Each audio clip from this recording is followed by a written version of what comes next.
Avant que la vidéo commence les amis, j'aimerais faire un petit point. Pour ceux qui me découvrent grâce à cette vidéo, je fais des vidéos sur le Barça et sur le football en général. Donc n'hésitez pas à vous abonner si ça vous intéresse. C'est parti.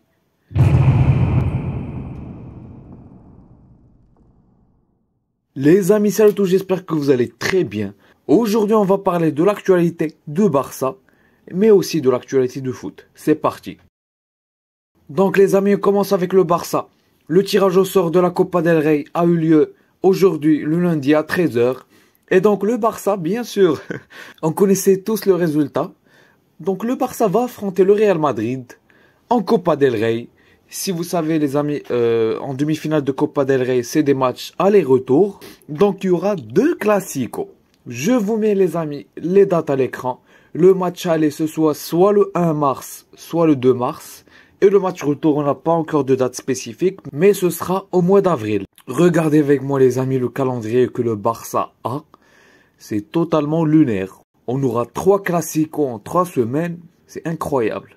Ousmane Dembélé sera de retour pour le classico retour en Copa del Rey. Apparemment il sera là, mais je pense pas qu'il sera à 100%.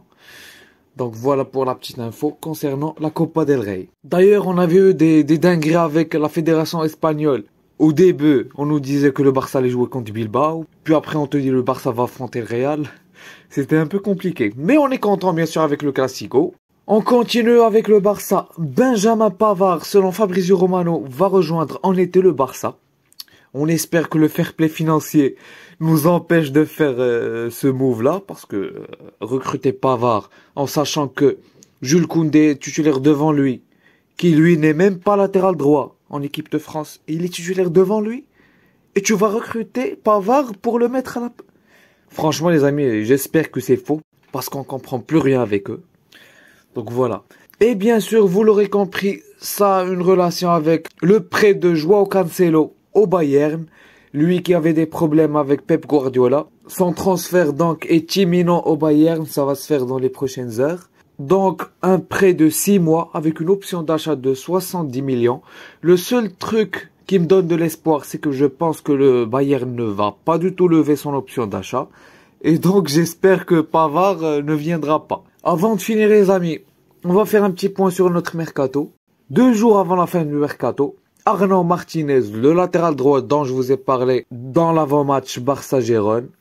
Il a été pas mal d'ailleurs contre nous. On en a parlé dans le débrief. Donc Arnau Martinez va très certainement rejoindre l'Atlético Madrid. Et selon Javi Miguel, vous connaissez, il est fiable. Il est assez fiable d'ailleurs pour annoncer les durées des blessures des joueurs. Mais concernant les transferts, il est aussi pas mal. Donc il a dit que Arnau Martinez n'a jamais été une priorité pour Xavi. Et que Xavi voulait avoir soit Foyth, donc Juan Foyth, le latéral droit de Villarreal, et Pavard aussi. On espère bien sûr que la piste de Pavard est fausse et on prie de toutes nos forces qu'il ne va jamais rejoindre le Barça. Donc voilà les amis, c'est tout pour la vidéo. Dites-moi si vous aimez ce genre de format court où il y a l'actualité de Barça et tout. Et moi je vous dis ciao, à la prochaine vidéo.